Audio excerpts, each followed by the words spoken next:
একটা চমৎকার শিরোনাম পেলাম দর্শক। ইরানের শাসন বদলাতে চাওয়া ট্রাম্প স্থল অভিযানের আগে নিজের পতনের বার্তা পেলেন। আজকে পুরো যুক্তরাষ্ট্র জুড়ে ৮০ লক্ষ মানুষ বিক্ষোভ করেছে এবং তাদের একটাই বক্তব্য, নো কিং, ইরান যুদ্ধ চলবে না। এই দাবিতে সারা আমেরিকা জুড়ে বলা হচ্ছে ৬০০টা স্থানে, গোটা আমেরিকার ৬০০টা স্পটে বিক্ষোভ সমাবেশ হয়েছে এবং সেখানে হাজার হাজার মানুষ সমবেত হয়েছে। যুক্তরাষ্ট্রের অধিকাংশ নাগরিক মনে করেন ইরানের বিরুদ্ধে ট্রাম্প প্রশাসনের সামরিক পদক্ষেপের কারণে তারা এখন পেট্রোলের দাম, গ্যাসের দাম বৃদ্ধির কবলে পড়েছে এবং তাদের জীবন এখন অতিষ্ঠ হচ্ছে এইসব ভুল সিদ্ধান্তের কারণে।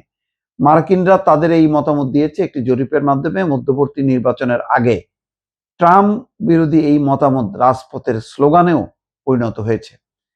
স্থানীয় সময় শনিবার কয়েক লাখ মানুষ সড়কে নেমেছিল বিক্ষোভ করতে। সেখানে তারা ইরান যুদ্ধ নিয়ে ক্ষোভ এবং ডোনাল্ড ট্রাম্পের পদত্যাগ দাবি করেছেন।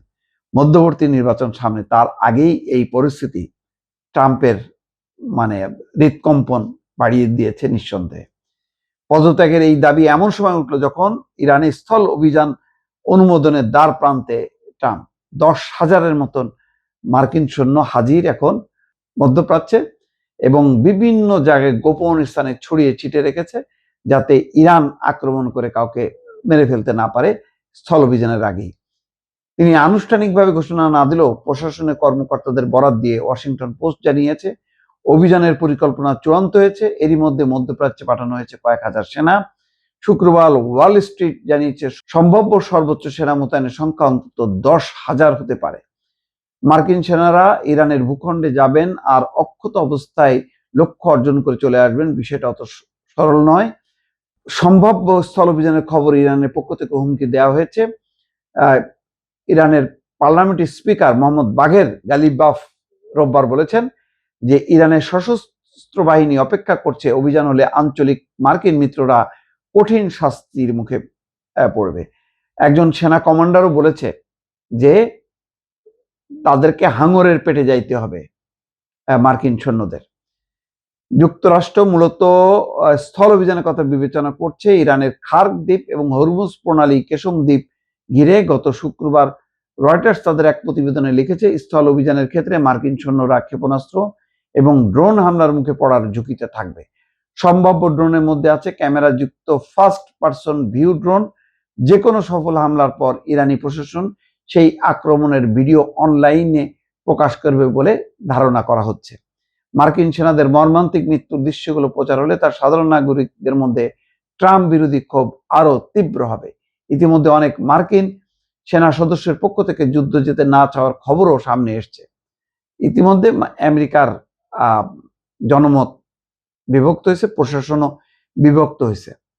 এর মধ্যে শনিবারের কর্মসূচিতে যেই বিক্ষোভ হয়েছে ৮০ লাখের বেশি। এবার যুক্তরাষ্ট্র জুড়ে অতিরিক্ত ৬০টি স্থানে বিক্ষোভ হয়েছে।